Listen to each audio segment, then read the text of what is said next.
Hello everyone. तो आज हम इस वीडियो के द्वारा गुजरात बोर्ड का हिंदी जो कि क्लास 12th का है, इसके क्वेश्चन पेपर किस प्रकार से पूछे जाने वाले हैं, इसका एक प्रैक्टिस सेट देख करने वाले हैं। इसे आप प्रैक्टिस कीजिए, समय लीजिए और इसको सॉल्व कीजिए ताकि आपका ज़्यादा से ज़्यादा प्रैक्टिस हो। इसमें टोटल क्वेश्चन आपके 69 होंगे। 69 क्वेश्चन आपको पूछे जाएंगे, जिसमें से सभी का उत्तर आप दे तो बहुत अच्छी बात है। बहुत ही सरल भाषा में आपको अपना उत्तर लिखना है और सभी प्रश्न के अंक आपको लेफ़्ट साइड में नहीं देकर राइट साइड में दिया होगा, ये हमें ध्यान में रखना है। तो कौन सा कितना मार्क्स का है ये हमने पहले भी किया हुआ है। तो फर्स्ट में सेक्शन ए में आपका एमसीक्यू पूछा जाता है, जिसमें से सही उत्तर चुनकर आपको लिखना है। दिए गए विकल्प होंगे, इसमें से जो भी सही आंसर आपको लगे वो चुनकर लिखना है। टोटल 8 प्रश्न होंगे और 8 के 8 मार्क्स आपको मिलेंगे। इसी प्रकार से नेक्स्ट क्वेश्चन होगा इसका मिलान करना।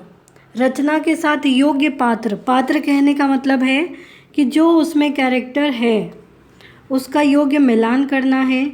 नेक्स्ट एक वाक्य वाले प्रश्न पूछे जाएंगे। 4 प्रश्न होंगे, 4 मार्क के होंगे। फिर 2 से 3 वाक्य वाले प्रश्न पूछे जाएंगे, जिसमें से 5 प्रश्न होंगे, लेकिन हमें 3 ही लिखना है। पाँचों के पाँचों नहीं लिखना है ताकि आपका समय बर्बाद हो। जो भी आपको 3 आंसर आते हैं उसे आपको अच्छे से लिखना है। नेक्स्ट निम्नलिखित प्रश्नों के उत्तर 7 से 8 वाक्य में लिखना है।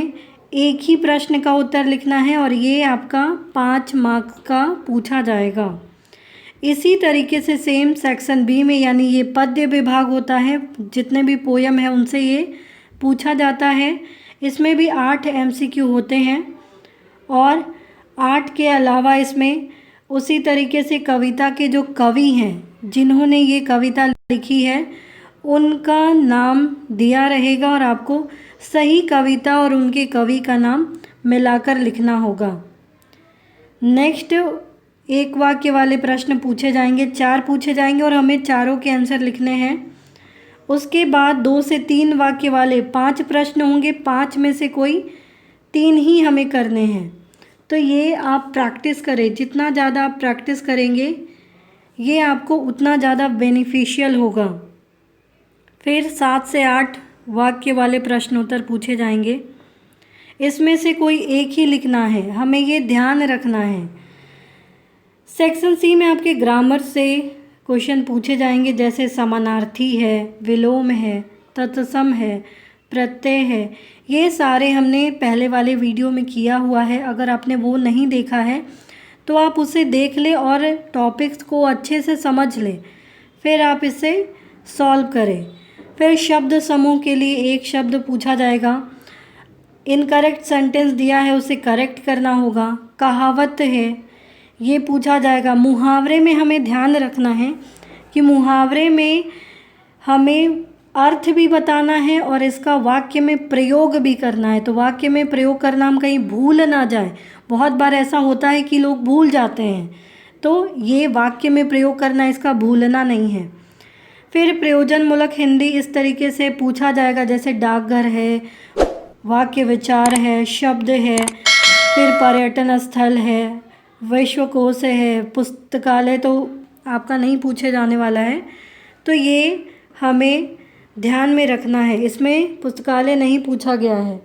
तो आपके सिलेबस के अकॉर्डिंग ही आपको इन चैप्टर्स को भी पढ़ना है। सेक्शन डी में आपको पद्यांश दिए हुए रहेंगे। ये आपके बुक में से ही पूछा जाएगा, क्योंकि आपके पेपर स्टाइल में भी लिखा गया है कि पठित पद्यांश पूछा जाएगा। ये आपको 5 मार्क्स का पूछा जाएगा, जिसमें आपको इसका ससंदर्भ व्याख्या करना है कि इन दोनों लाइनों की क्या अर्थ होता है, इसका व्याख्या करना है, कौन से चैप्टर से लिया गया है, कौन इसके लेखक है, ये सब लिखना हमें इसमें नहीं भूलना है। नेक्स्ट क्वेश्चन आपसे पूछा जाएगा कि गद्यांश को पढ़कर 1/3 करना है, सारांश लिखना है। सारांश लेखन भी मैंने पहले बताया है, तो आप पहले वो वीडियो को देख ले अगर आपने नहीं समझा है तो। और एक बात इसमें हमें ध्यान में रखनी है कि इसका शीर्षक भी लिखना है। तो ये बातें अगर एक बार में नहीं समझ में आए, आप दोबारा पढ़ो, आपको इसका समरी समझ में आएगा ही। अगर आप चीज़ों को पढ़ोगे बार बार तो आपको ये चीज़ समझ में आएगा। नेक्स्ट है ये गद्यांश दिया गया है, इसके आधार पर आपको ये 5 क्वेश्चन पूछे गए हैं, तो इसका आंसर हमें लिखना है। सेक्शन ई में रूपरेखा के आधार पर इस प्रकार से आपको हिंट दिया जाएगा, इसके आधार पर आपको कहानी लिखना है और इसका शीर्षक यानी टाइटल देना नहीं भूलना है। लास्ट में आपको निबंध पूछा जाएगा। निबंध में आपको सबसे ज़्यादा जिस भी टॉपिक में आपको आता है उसी टॉपिक को आप लिखना स्टार्ट करें, भले 5 मिनट लगे सोचने में, आप इसे ही स्टार्ट करें। जो भी टॉपिक आपको अच्छे से लिखना आता है, अच्छे से जिसके बारे में नॉलेज है, आप इसके बारे में ही लिखें। उम्मीद है आपको ये वीडियो समझ में आया होगा।